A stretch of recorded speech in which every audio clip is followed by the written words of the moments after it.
Apologize to my son, or you're done here." The CFO's voice echoed through the conference room, silencing everyone. 20 pairs of eyes darted between us, waiting. Tyler smirked from behind his father. I'd spent 5 years building my reputation at this company, but wouldn't sacrifice my integrity for anyone's spoiled son. "Then I'm done," I replied, gathering my notes. Walking out, I heard gasps.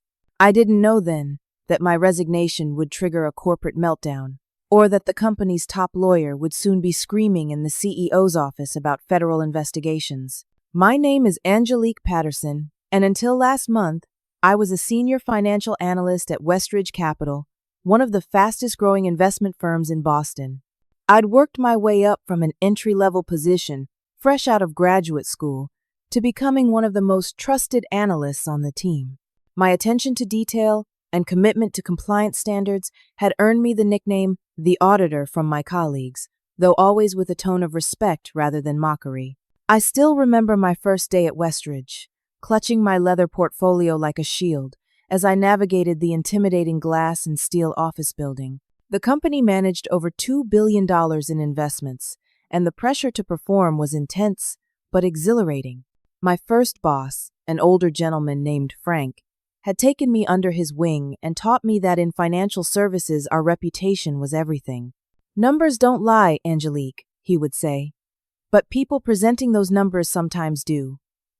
Your job is to make sure our clients always get the truth." I took that advice to heart, building my career on meticulous analysis and transparent reporting. By my 3rd year, I was handling our relationship with Meridian Investments, a pension fund worth $300 million and one of our most important clients. Everything changed about 8 months ago when James Harrington, our CFO, brought his son Tyler into the financial department. James was intimidating on his best days. Tall, with steel gray hair and cold blue eyes that seemed to evaluate everyone's worth in dollars and cents, he ruled the financial department with an iron fist. Most people avoided disagreeing with him, but I'd earned a measure of respect by backing my positions with impeccable research. Tyler, however, was nothing like his father. At 24, he had somehow acquired a business degree despite showing no aptitude for actual business. In his first week, he mixed up basic financial terms during a staff meeting, referring to assets as liabilities and vice versa. The room had gone silent, everyone staring at their notebooks to avoid witnessing his humiliation. His father had smoothly intercepted, clarifying the intentional mistake to see if anyone was paying attention. I tried to help Tyler. Genuinely. After that meeting, I offered to go through some fundamentals with him during lunch breaks. He accepted with apparent gratitude, and for 2 weeks, I spent my lunch hours explaining concepts that should have been covered in his first year of college. He nodded along, occasionally taking notes, but I could tell most of it wasn't sinking in. Our professional relationship soured when Tyler was assigned to help with quarterly reporting. I gave him the simplest task, transferring verified numbers from our internal tracking system into the standardized reporting template. When I reviewed his work, I discovered he had transposed several figures, which would have significantly overstated our performance on a key fund. "Tyler, we need to fix these numbers before submission," I said quietly, showing him the discrepancies. "They look fine to me," he replied, barely glancing at the spreadsheet. "The 8 and 3 are switched here, and this percentage is calculated incorrectly. It would inflate our returns by almost 2%. So, clients will be happy with better returns," he said with a shrug. I stared at him, momentarily speechless. "That's not how this works. We report actual returns, not what makes clients happy in the short term." This would be misleading. His expression hardened. "You're making a big deal out of nothing. Dad says the overall direction matters more than decimal points." Rather than argue, I simply corrected the errors myself and submitted the accurate report. Following company protocol, I documented the issue in our internal system. Nothing accusatory, just a note that figures had been reviewed and adjusted prior to submission. It was standard practice, and I thought nothing more of it. 3 days later, Tyler stormed into my office without knocking. "Why are you building a case against me?" he demanded, face flushed. "Excuse me? I saw your little note in the system. You're trying to make me look bad to my father." I kept my voice calm. "Tyler, that's standard documentation. Everyone on the team logs their reviews and corrections." "Yeah, right," he scoffed. "You're just threatened because my father brought me in. Don't worry, your little plan won't work." He stalked out before I could respond. I sat there, stunned at the misinterpretation and his hostility. Little did I know that conversation would set in motion a chain of events that would ultimately lead to that confrontation in the conference room and change the trajectory of my career forever. The changes started small, almost imperceptible. My office, which had a partial view of Boston Harbor, was suddenly needed for a strategic reorganization. I was relocated to an interior space half the size, with no explanation beyond departmental needs. Then came the meeting invitations that mysteriously disappeared from my calendar, only to be technical glitches when I inquired. Jessica, a fellow analyst who had joined the company a year after me, stopped by my new office during lunch. "What did you do to piss off Harrington?" she asked quietly, closing the door behind her. "Nothing that I'm aware of," I replied, though Tyler's angry visit came to mind. Jessica leaned forward. "Well, something happened. He's been having closed-door meetings with the department heads. And your name keeps coming up. Marcus from IT heard them discussing your access to certain financial systems." A chill ran through me. That doesn't make sense. I need those systems to do my job. "Just watch your back," Jessica advised, "and maybe keep records of everything you do." I took her advice seriously, beginning to save copies of all my work to a personal drive and documenting each task completion with timestamps. The paranoia felt ridiculous until the following week when Tyler presented my analysis of a potential acquisition target during the executive meeting. "Based on my thorough review," he said, pointing to slides I had created, "this acquisition presents minimal risk with substantial upside potential." The CEO, Brian Matthews, nodded appreciatively. "Good work, Tyler. This is exactly the kind of detailed analysis we need." I sat silently, my stomach churning. The presentation had my fingerprints all over it, from the methodology to the specific phrase, "minimal risk," with substantial upside that I used as a personal trademark. Not once did Tyler acknowledge my contribution. After the meeting, I approached Margot in HR, a woman in her 50s who had always been fair and approachable. "Do you have a moment to discuss something confidential?" I asked. In her office, I carefully explained the situation with Tyler, sticking to facts and specific incidents without accusations or emotional language. Margot listened attentively, occasionally making notes.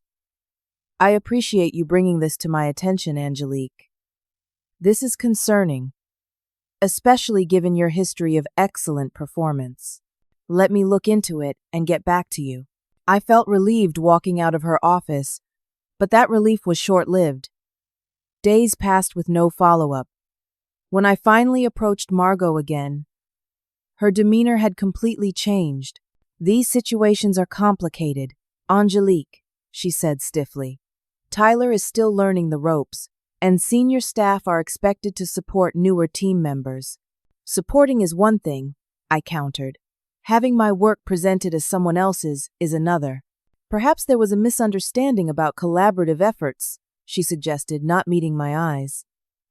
"I'd advise focusing on your own tasks rather than concerning yourself with how contributions are recognized." It became clear that HR would provide no support. James Harrington's influence ran too deep, and Margot wasn't willing to challenge the CFO over an analyst's complaints. The situation deteriorated further when my mid-year performance review arrived. Previous reviews had consistently rated me as exceeding expectations with specific praise for my analytical rigor. This one rated me as meeting minimum requirements with vague criticisms about my teamwork and adaptability. I immediately requested a meeting with my direct supervisor, Alan, who had always been supportive. "I don't understand these comments," I said, placing the review on his desk. They contradict all my previous feedback. Alan looked uncomfortable. The review reflects input from multiple sources, including senior management. Did you write these comments? I asked directly.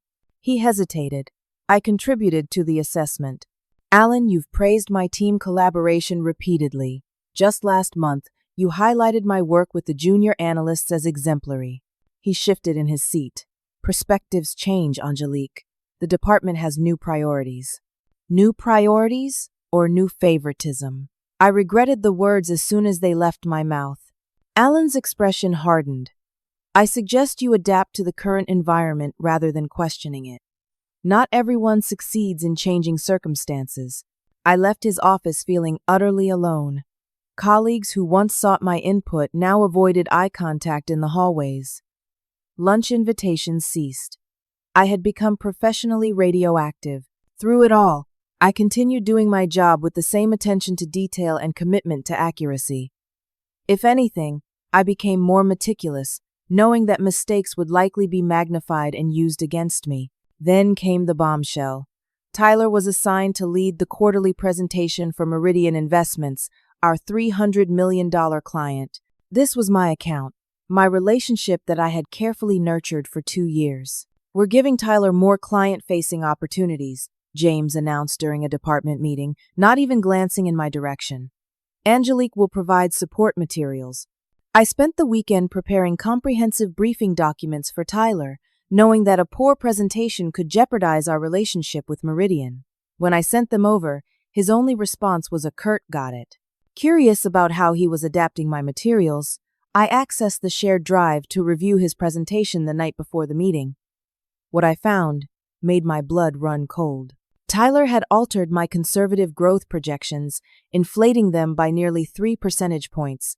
He'd removed my risk assessment slides entirely and changed the liquidity timeline from 36 months to 18. These weren't minor adjustments. They fundamentally misrepresented the investment structure to make it appear significantly more attractive than reality warranted. This went beyond office politics or nepotism. This was potentially fraudulent misrepresentation to a major client. I immediately emailed Tyler and copied his father. I noticed significant changes to the Meridian presentation that don't align with our actual fund performance or risk profiles. These alterations could be interpreted as misleading by the client and regulators. I strongly recommend reverting to the original, accurate projections before tomorrow's meeting. No response came that night. The next morning, I arrived early to find James Harrington waiting at my desk. "You need to stop undermining my son," he said without preamble. "Your email was completely out of line. The alterations to that presentation misrepresent our actual performance," I replied, keeping my voice level. "Tyler has insights into market dynamics that your rigid analysis doesn't capture," James said dismissively. "The presentation stands as is. You'll attend as support only, and you will not contradict anything Tyler presents. Is that clear?" I maintained eye contact. "I cannot, in good conscience, support information I know to be inaccurate." "Your conscience isn't relevant here. Your job is." With that threat hanging in the air, he walked away. I sat at my desk, heart pounding. In 4 hours, Tyler would present dangerously misleading information to one of our largest clients. I had exactly one ally left in the company, Jessica, who couldn't help in this situation. My career at Westridge was clearly ending, one way or another. The only question was whether I would go quietly or stand my ground. I thought of my father's small accounting firm that had gone under after his partner made creative adjustments to attract bigger clients. Dad had walked away rather than participate, starting over at 50. "Your reputation follows you forever in this business, Angel," he'd told me. "Money comes and goes, but integrity, once lost, is gone for good." As the meeting time approached, I made my decision. I would not be complicit in fraud, even if it cost me everything. The Meridian Quarterly Review was held in our largest conference room, with its sweeping views of Boston Harbor. By 2 o'clock, 20 people were seated around the polished mahogany table. Westridge executives including CEO Brian Matthews and CFO James Harrington. Our investment team, including Tyler and myself, and the Meridian delegation led by their sharp-eyed CFO Rachel Winters. Rachel and I had developed a rapport over the years, built on mutual respect and straightforward communication. She valued my no-nonsense approach to financial reporting, once telling me, "In this industry, I'd rather hear an uncomfortable truth than a comfortable fiction."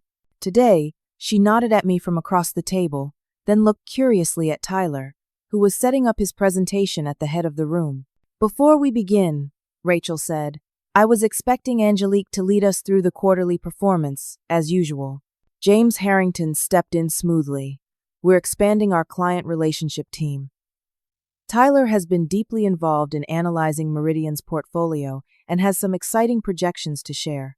Rachel's eyebrow arched slightly, but she nodded. "I look forward to hearing them." Tyler began confidently enough, reading directly from the slides as he moved through the basic performance metrics. The problem started when Rachel began asking questions. "You're projecting an 8% return for the next fiscal year," she noted, "which is 3 points higher than last quarter's projection. What's changed in your analysis?" Tyler hesitated. "Market conditions have improved substantially." "In what sectors specifically?" Rachel pressed. "Across multiple sectors," Tyler fumbled. "The overall economic outlook is more favorable." Rachel wasn't satisfied.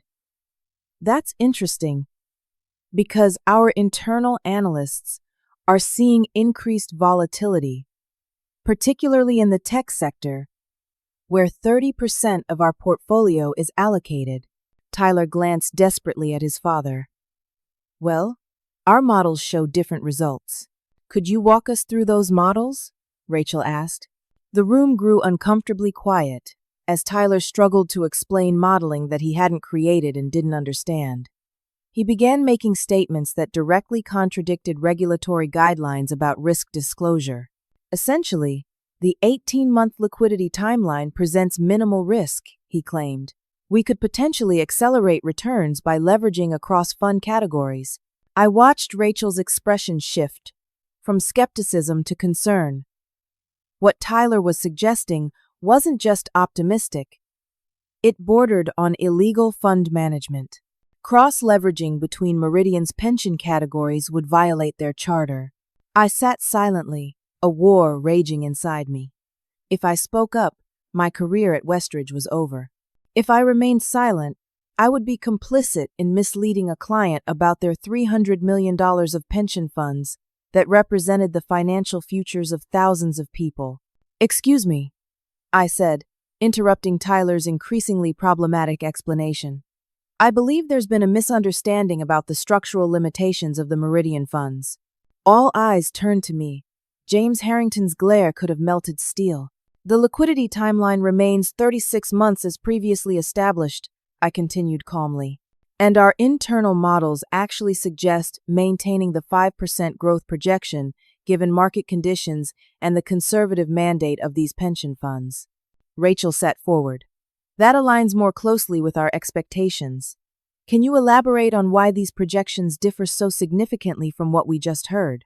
"I'd be happy to," I replied, opening my laptop to access the original accurate models. "That won't be necessary," James cut in sharply. "We can follow up with clarifications after the meeting." But Rachel was persistent. "Actually, I'd prefer to understand these discrepancies now, given that we're making allocation decisions next week." For the next 20 minutes, I walked through the actual performance data, risk assessments, and realistic projections.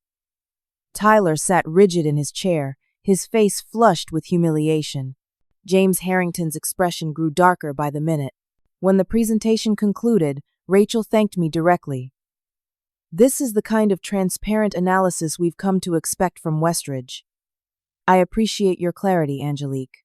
As the Meridian team gathered their materials, James Harrington intervened. "Angelique, Tyler, I need you both to stay behind. Everyone else, we'll reconvene tomorrow to discuss follow-up items."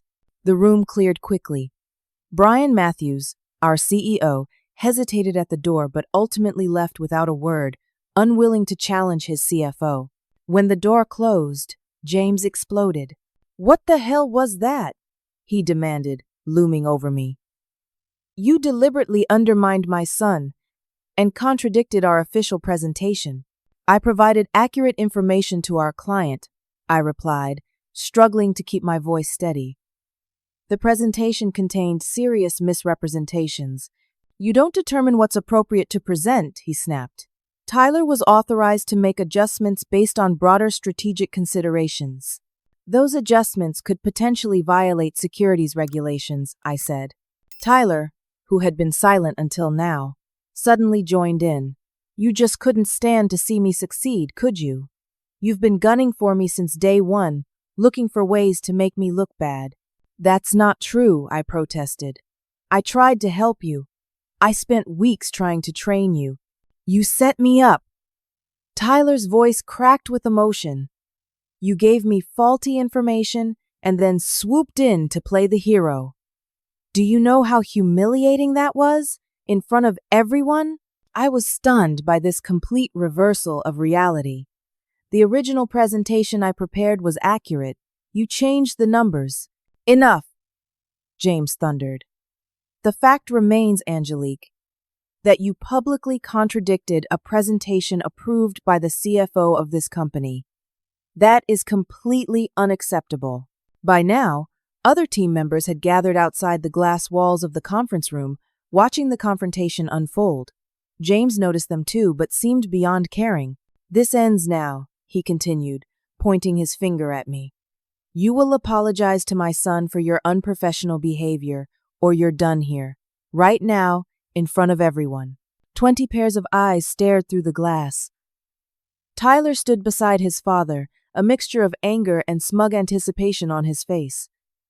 In that moment, everything became perfectly clear to me. I will not apologize for providing accurate information to our client, I said, my voice stronger now. That's my job. Apologize to my son, or you're done here, James shouted, his voice echoing through the room. I gathered my notes and laptop. Then I'm done. The shock on both their faces was almost worth the sickening feeling in my stomach. Clearly, neither had expected me to walk away. They'd assumed the threat to my livelihood would make me capitulate. You can't just leave, James sputtered. There are protocols, exit procedures. I'll collect my personal items and be out within the hour, I replied, walking toward the door. As I opened it, I heard gasps from the gathered staff who had witnessed the entire scene. Jessica looked stricken. Alan wouldn't meet my eyes. I walked out with my head high, though my hands were shaking.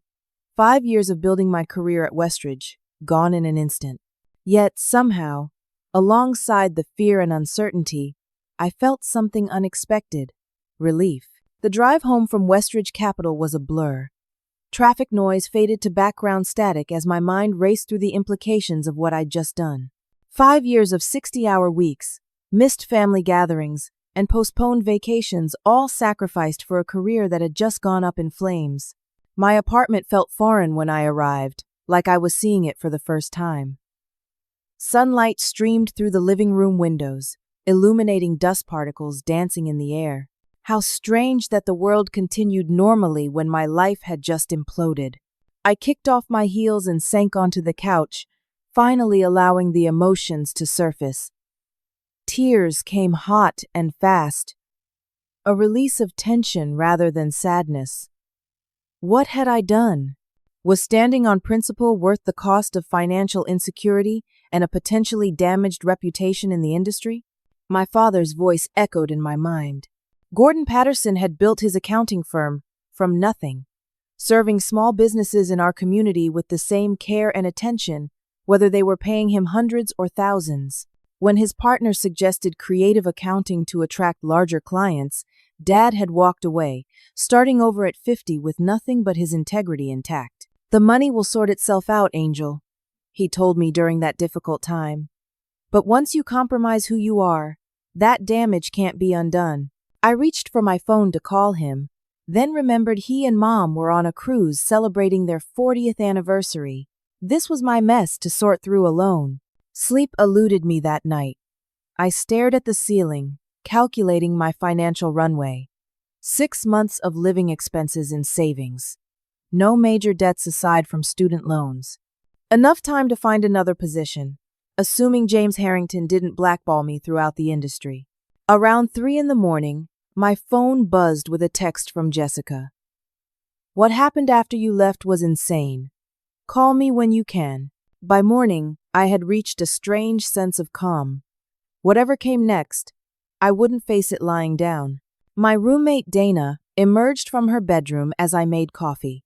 Dana worked as a paralegal at a corporate law firm and kept unusual hours. You're still home?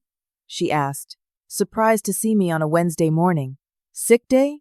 More like a career change day, I replied, explaining what had happened.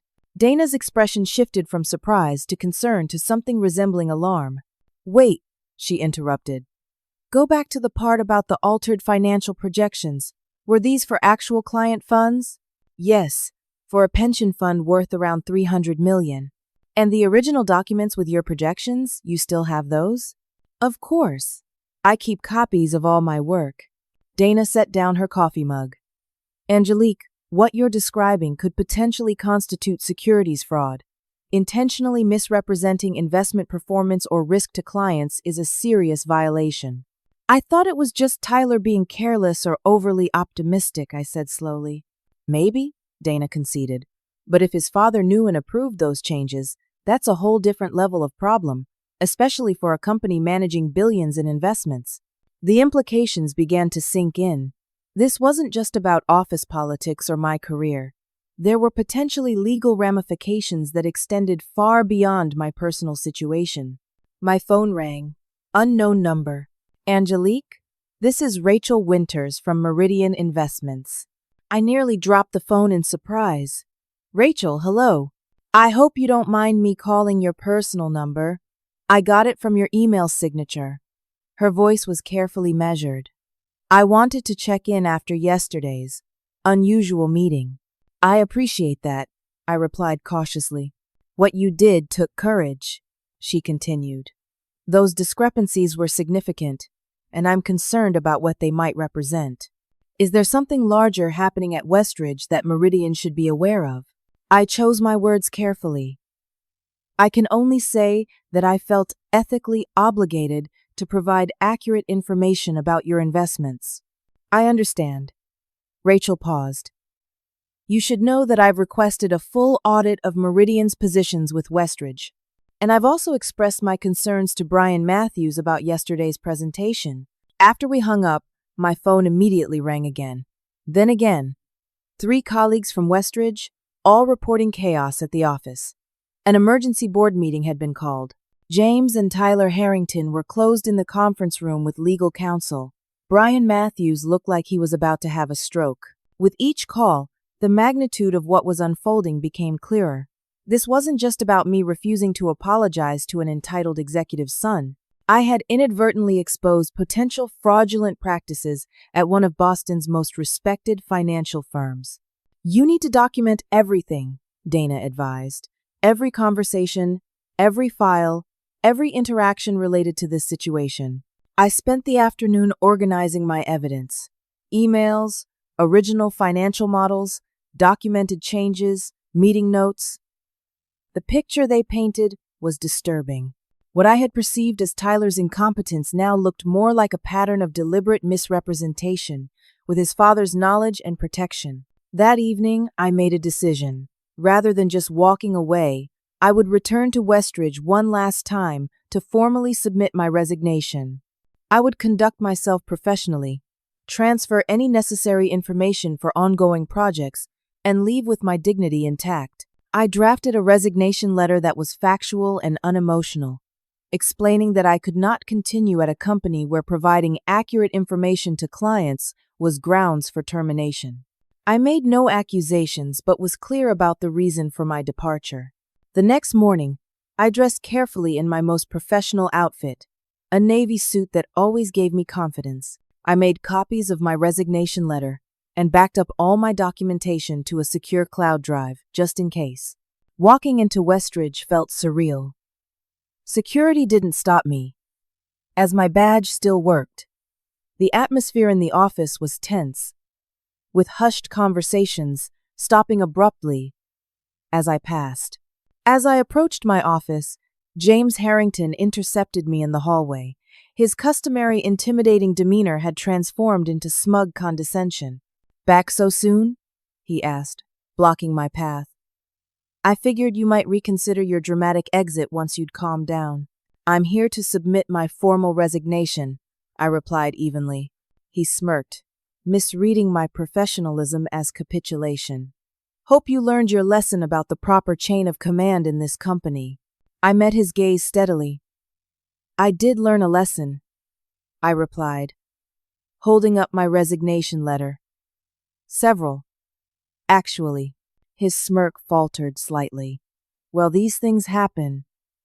We can discuss your reintegration later today, after you've apologized to Tyler." "That won't be necessary," I said, moving past him toward HR. "I'm not staying."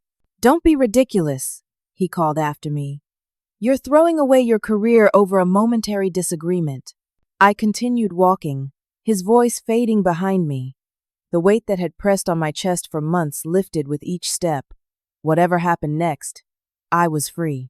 I was organizing the personal items from my desk into a small box when Patricia Montgomery, Westridge's chief legal counsel, appeared in my doorway.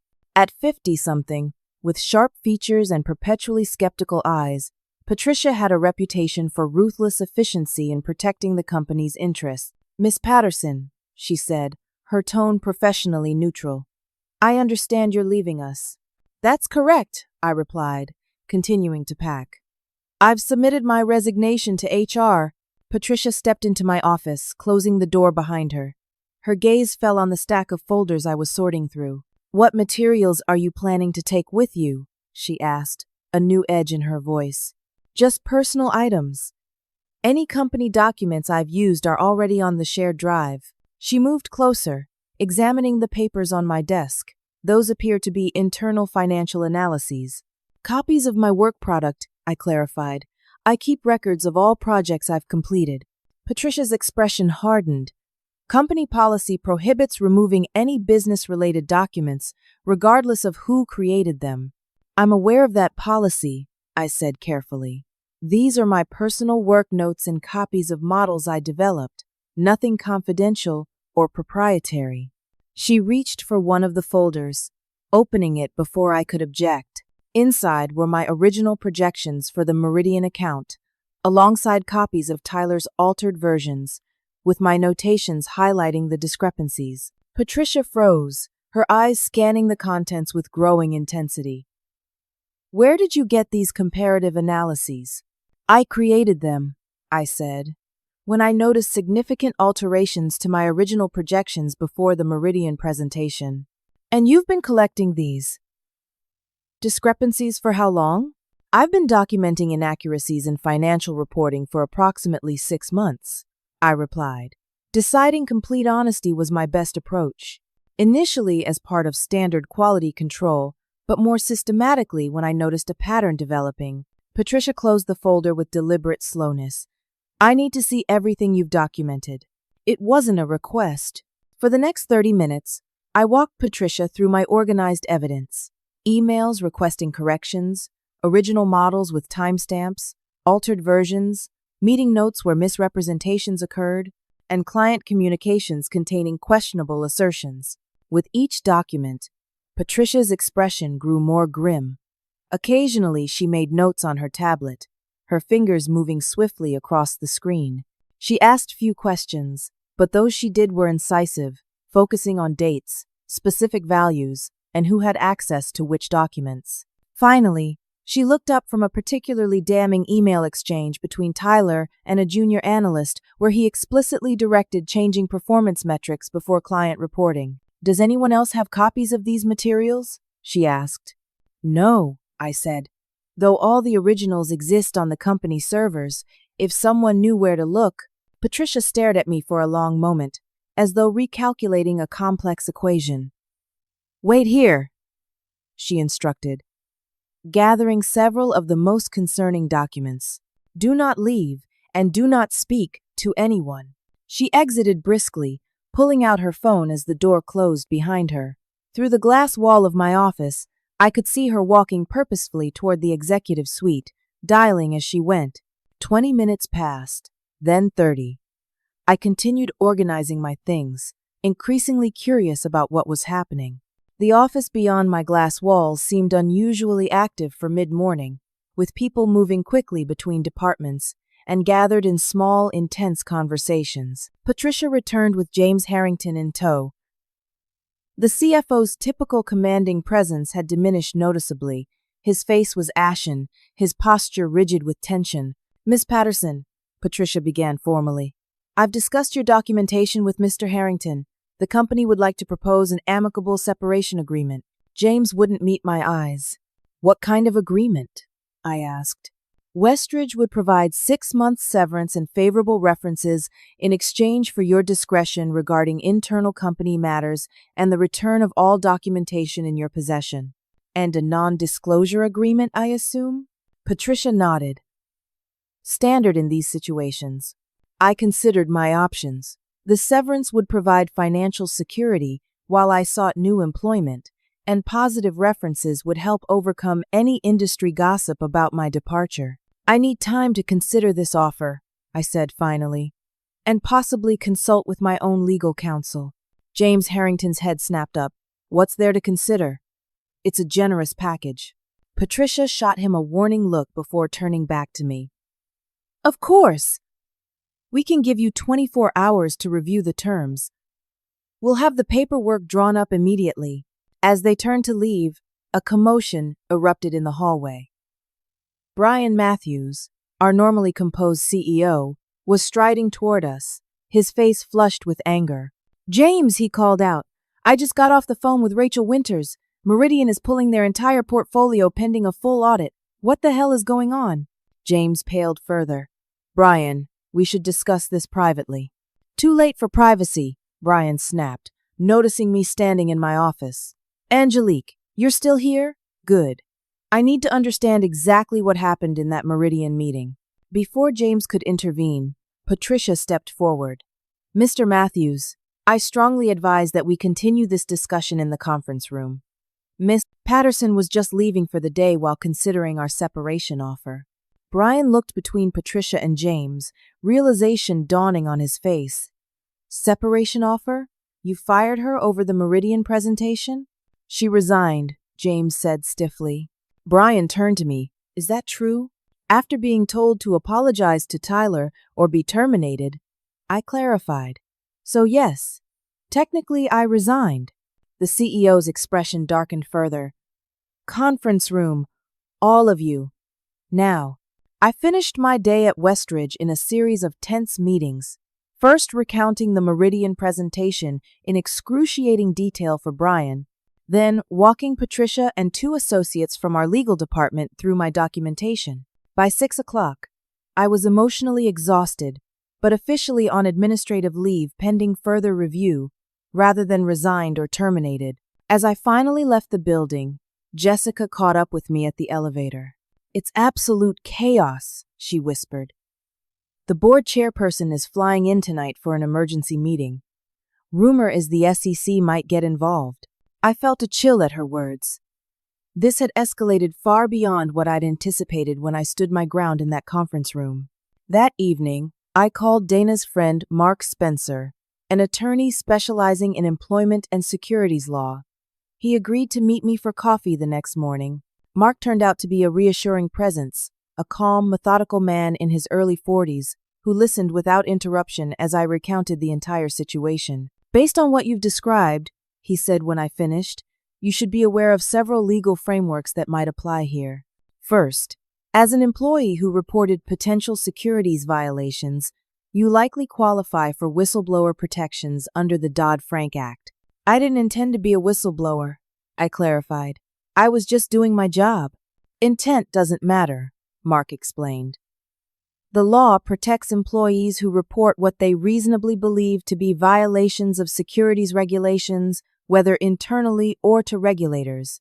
The altered numbers you described for the Meridian presentation potentially constitute securities fraud." He took a sip of his coffee before continuing. "What concerns me most is the 18-month liquidity timeline that contradicted the actual 36-month structure. That's not just optimistic forecasting. It fundamentally misrepresents the investment terms. For a pension fund, liquidity timelines are critical to their overall portfolio management. Could Tyler have simply made a mistake? I asked, still struggling to accept the implications. Mark's expression was grave. One mistake, perhaps. A pattern of similar mistakes that consistently make investments appear more attractive, combined with attempts to silence correction? That suggests intent. And if James Harrington was aware and supportive of these misrepresentations, the company could face serious regulatory consequences. What should I do now? First, do not sign anything Westridge offers without legal review. Their separation agreement likely contains clauses that could limit your legal protections. He handed me his card. Second, preserve all evidence but don't distribute it further for now. Third, consider your options carefully. You're in a strong legal position, but how you proceed could have significant implications for your career and for Westridge Capital. As I left the meeting with Mark, my phone rang with a Boston area code I didn't recognize. Angelique Patterson? A woman's voice asked when I answered. Speaking. This is Diane Blackwell, chairperson of the board at Westridge Capital. I'd like to meet with you tomorrow to discuss recent events, if you're available. The chair of the board was calling me personally. Whatever was happening at Westridge had clearly reached the highest levels of the company. With Mark's advice fresh in my mind, I agreed to the meeting but specified it would be at a neutral location with my legal counsel present. The situation had moved beyond a workplace dispute or even an ethical stand. I was now navigating a potential legal minefield that could affect not just my future, but the future of Westridge Capital and the millions of dollars in investments under their management. The meeting with Diane Blackwell was set for 10 the next morning at the Four Seasons Hotel. Mark agreed to accompany me, though he cautioned that his presence might escalate tensions. Their goal will be damage control, he advised as we waited in the hotel's elegant meeting room. They'll likely offer an improved severance package in exchange for confidentiality and a release of claims. Listen carefully to what they're really asking you to give up. Diane Blackwell arrived precisely on time, accompanied by Patricia Montgomery and another woman she introduced as Elaine Winters from an external law firm specializing in securities regulation. Diane herself was imposing in person, silver-haired and immaculately dressed, with the confident bearing of someone accustomed to wielding significant power. Miss Patterson, she began after introductions, I appreciate your willingness to meet. I've spent the last 24 hours reviewing the situation at Westridge, and I have serious concerns about what I've found. She placed a folder on the table between us. This contains a separation agreement offering 12 months severance, health benefits continuation, and a mutual non-disparagement clause. In exchange, we ask for your discretion regarding internal company matters and the return of all documentation in your possession. Mark reviewed the document carefully. This agreement includes a waiver of any whistleblower claims or rewards, he noted. That's problematic, given the nature of the disclosures involved. Standard language in separation agreements, Elaine countered smoothly. Perhaps, Mark replied. But the SEC has specifically ruled that companies cannot use confidentiality agreements to impede whistleblowers from communicating with regulators. This clause appears designed to do exactly that. An uncomfortable silence fell over the room. Diane studied me with newfound interest. You've retained securities counsel, she observed. That suggests you're considering options beyond a simple employment resolution. I'm exploring all appropriate avenues, I replied neutrally. Patricia leaned forward. Angelique, we're prepared to be flexible on the terms. What would you consider an acceptable arrangement? It was a reasonable question, but something felt off about the entire meeting. They seemed too eager to close this quietly, too willing to negotiate. Mark had cautioned me about this exact scenario. Before discussing terms, I said carefully, I'd like to understand Westridge's position on the underlying issues I documented. Will there be changes to compliance procedures? What about the altered financial projections presented to clients? The three women exchanged glances. Diane spoke first. Internal reviews are underway. Beyond that, I cannot comment on specific operational changes at this time. In other words, they wanted my silence without committing to meaningful reforms. The realization hardened my resolve. I need time to consider the offer, I said finally, and I'd like any revised agreement to explicitly preserve my rights under whistleblower protection laws. Diane's expression remained neutral, but I could sense her disappointment. We'll have a revised draft sent to your counsel by tomorrow. I hope we can reach an amicable resolution, Miss Patterson. As we left the hotel, Mark looked troubled. They're more concerned about containing this than addressing the actual problems. That's not a good sign. What do you think I should do? That depends on your priorities, he replied. If moving on quickly with financial security is most important, their revised offer might be acceptable. But if you're concerned about the underlying issues being properly addressed, he left the sentence unfinished, but his meaning was clear. Taking the settlement might protect me individually, but it wouldn't ensure Westridge changed its practices or held the responsible parties accountable. The next few days brought a wave of unsettling developments. 3 former colleagues called to tell me they'd been questioned by an internal audit team about financial reporting procedures. Jessica texted that James and Tyler Harrington had both been placed on administrative leave pending an investigation. Most concerning was a call from a former classmate now working at another investment firm. Just a heads up, he said. James Harrington contacted our managing director yesterday. He didn't mention you by name, but he referred to a disgruntled former employee spreading unfounded allegations. Wanted to warn us against hiring anyone from Westridge who left recently, so the counterattack had begun. James was attempting to limit my options by poisoning the well with potential employers. I felt a surge of anger, quickly followed by anxiety. Boston's financial community was tightly knit. If James was making these calls broadly, my job prospects could evaporate regardless of my qualifications. As if confirming my fears, 2 scheduled interviews were suddenly canceled without explanation. My savings would last 6 months, but only if I was extremely careful. The stress began taking a physical toll, with sleep becoming elusive and meals often forgotten. The pressure to accept Westridge's settlement offer grew with each passing day of unemployment. The revised agreement arrived as promised, with the problematic whistleblower waiver removed, but other restrictive clauses still intact. It sat on my kitchen table, unsigned, as I wrestled with my decision. Then came an unexpected call from Rachel Winters at Meridian Investments. Angelique, I've been thinking about you, she said warmly. This can't have been an easy time. It's been challenging, I admitted, but I don't regret doing what was right. That's actually why I'm calling. We've completed our preliminary audit of the Westridge relationship, and what we found was concerning. The discrepancies you identified in the quarterly presentation weren't isolated incidents. She paused meaningfully. I can't discuss details, but I wanted you to know that your actions protected our pensioners from potential harm. That matters. Her words provided much-needed validation. Thank you for telling me that. There's something else, Rachel continued. We're restructuring our internal investment analysis team. Your skills and, frankly, your integrity would be valuable to us. Would you be interested in discussing opportunities at Meridian? The offer was unexpected and perfectly timed, but before I could properly celebrate, my phone buzzed with a news alert. Financial watchdog launches inquiry into Westridge Capital following whistleblower tip. I nearly dropped the phone. I hadn't contacted any regulators. Who had? The answer came later that evening when Jessica called, her voice hushed and urgent. Did you see the news? Someone filed an anonymous whistleblower complaint with the SEC about Westridge. It wasn't me, I said truthfully. I know, she replied. It was Alan. Alan? I couldn't hide my shock.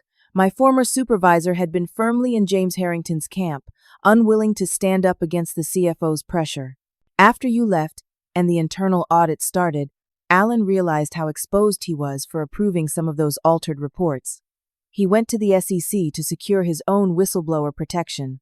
But here's the bombshell. He had documentation showing Tyler's misrepresentations weren't just about Meridian. There were at least 3 other major accounts with similar patterns. The implications were staggering. What I had witnessed wasn't an isolated incident or a single misguided attempt to make Tyler look good. It appeared to be a systematic approach to inflating performance metrics across multiple client relationships. The SEC investigators were at the office today, Jessica continued. They're pulling servers and emails. It's complete chaos. Brian is trying to position this as the actions of a few bad actors rather than a company-wide issue. As I processed this information, another call came in from a number I didn't recognize. I switched over cautiously. Miss Patterson? This is William Grant from the Securities and Exchange Commission's Enforcement Division. We'd like to speak with you regarding Westridge Capital's investment reporting practices. Your perspective would be valuable to our investigation. The walls were closing in on James and Tyler Harrington. What had begun as my personal stand against workplace bullying and misrepresentation had evolved into a full regulatory investigation with potentially serious consequences. I scheduled a meeting with the SEC investigator, then called Mark to brief him on these developments. His advice was clear: full cooperation with the investigation while maintaining professional discretion about the details. This changes your negotiating position with Westridge significantly, he noted. Their settlement offer will likely improve once they understand you're cooperating with regulators. Sure enough, the next morning brought another call from Diane Blackwell, requesting an urgent meeting. Her tone had shifted notably from our previous conversation. In light of recent developments, she began carefully when we met again at the Four Seasons. The board is reassessing our approach to this situation. We're prepared to offer substantially improved terms. The new offer included 18 months severance, a neutral reference letter personally signed by the CEO, and significantly looser confidentiality provisions. Most tellingly, they'd added a cooperation clause acknowledging my right and obligation to participate in any regulatory investigations. The board has also taken concrete steps to address the underlying issues, Diane added. James and Tyler Harrington have been suspended pending the investigation's outcome, and we've engaged an independent compliance firm to review all our reporting procedures and client communications. It was everything I had hoped for in terms of accountability and reform. Yet somehow, it felt hollow, too little, too late, driven by fear of regulatory penalties rather than genuine commitment to ethical practices. I appreciate the improved offer, I said, but recent events have given me perspective on what matters most to me professionally. I need to consider all my options before making a decision. Diane nodded, understanding the subtle message. I was no longer the desperate former employee eager for any settlement. The dynamic had shifted dramatically. As I left that meeting, my phone buzzed with a text from Jessica. Board just announced emergency leadership changes. James officially on leave. Patricia stepping down as chief counsel. New interim CFO from outside the company starting Monday. The corporate meltdown was accelerating. What would emerge from the ashes remained to be seen. But one thing was certain.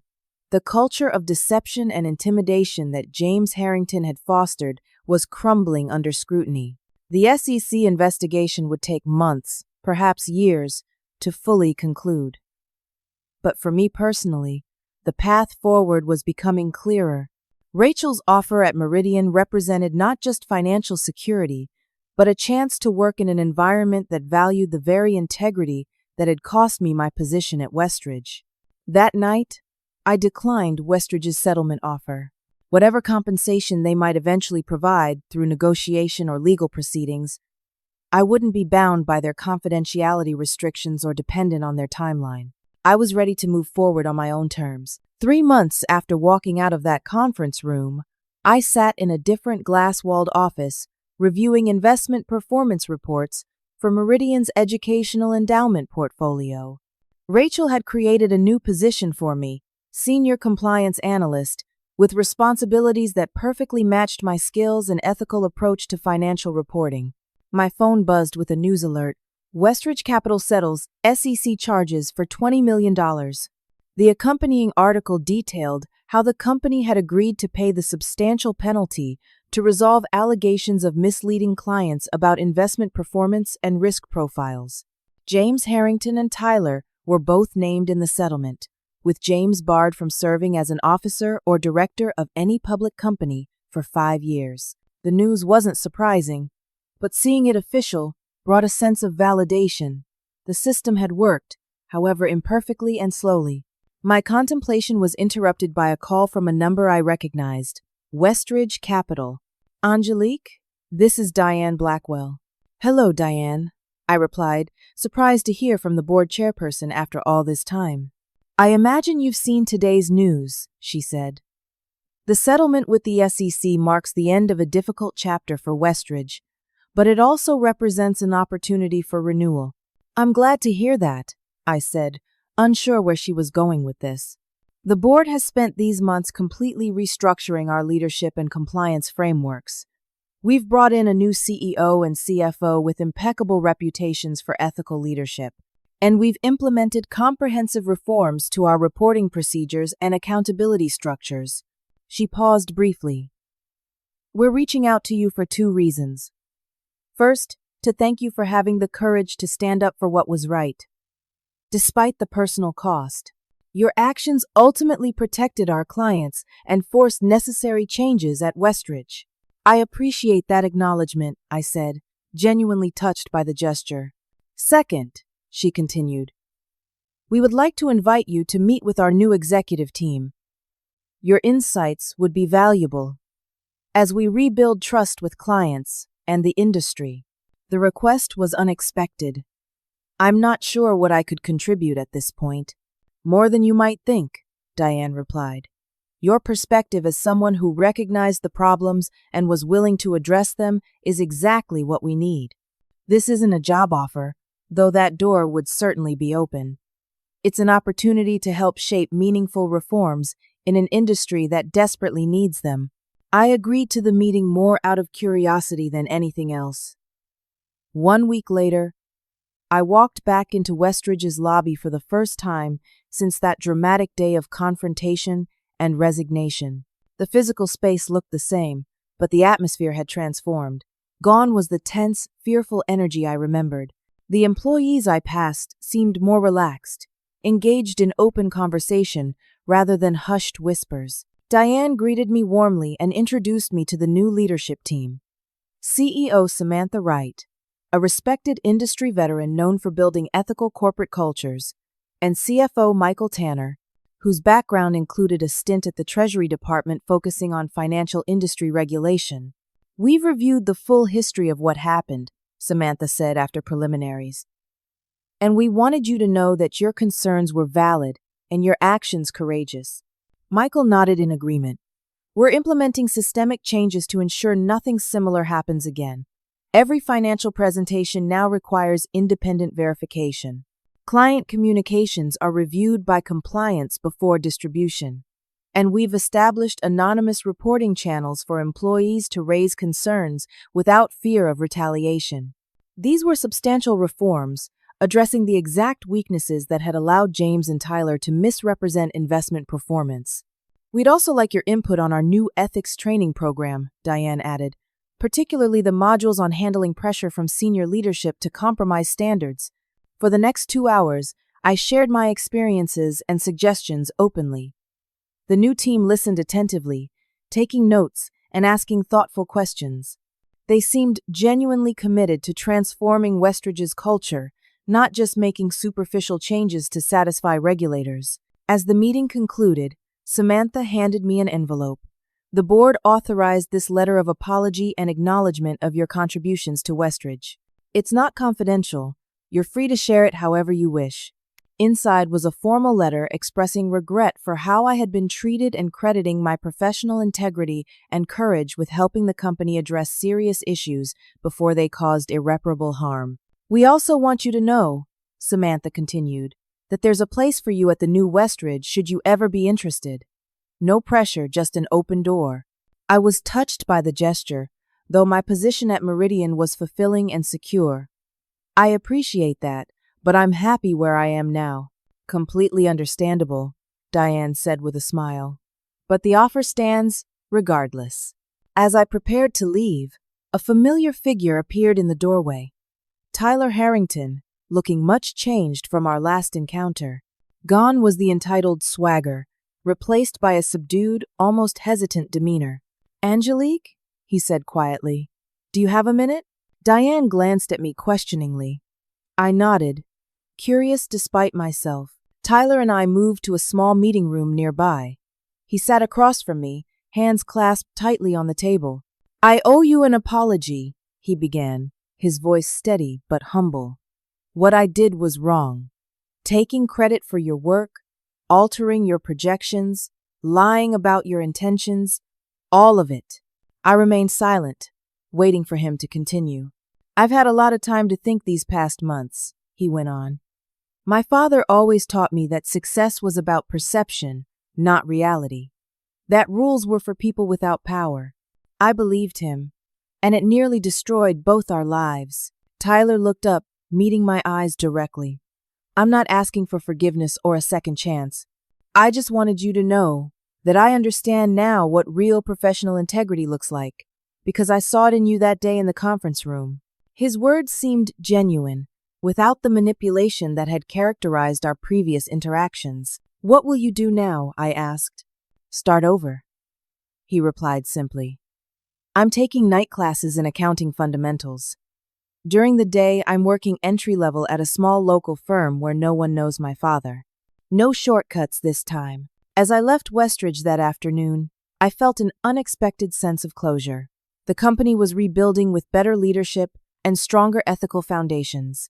James Harrington had faced significant consequences for his actions, and Tyler, remarkably, seemed to have learned a genuine lesson from the experience. 1 year later, I stood at a podium addressing the Boston Financial Ethics Conference, sharing my experience as a case study in corporate accountability and the importance of individual ethical courage.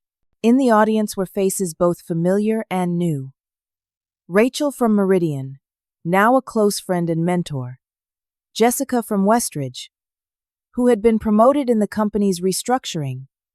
And surprisingly, Tyler, attending as part of his continuing education. "The hardest decision I ever made was walking out of that conference room," I told the gathered professionals. "But it was also the most important. What I learned through that experience is that our integrity isn't tested in easy moments but in painful ones. When standing for what's right costs something, that's when our values are truly revealed." After my presentation, several young analysts approached with questions about handling ethical dilemmas in their own careers. I took time with each of them, remembering my own early years navigating the complex financial industry. As the event concluded, I checked my email to find a message from my father. "Saw the announcement about your promotion to Vice President of Compliance. So proud of you, Angel. Standing on principle never fails in the long run." He was right. What had seemed like career suicide in that heated moment had ultimately led to greater opportunities and a deeper sense of professional purpose. I had lost a job but gained something far more valuable: the knowledge that I could face a moment of truth and choose integrity regardless of the cost. The journey hadn't been easy. There had been sleepless nights, financial anxiety, and genuine fear about my professional future. But on the other side of that difficulty was a career aligned with my values and the satisfaction of knowing that my stand had helped protect investors and ultimately create positive change. Have you ever faced a moment where standing for what's right seemed too costly? Where the easier path of compromise was temptingly open before you? I'd love to hear your stories in the comments below. Like this video if it resonated with you. Subscribe for more real-life experiences that might help you navigate your own ethical crossroads. And please share with anyone who might be struggling with similar workplace challenges. Thank you for listening to my story, and remember that your integrity is the one professional asset that no one can take from you unless you surrender it yourself.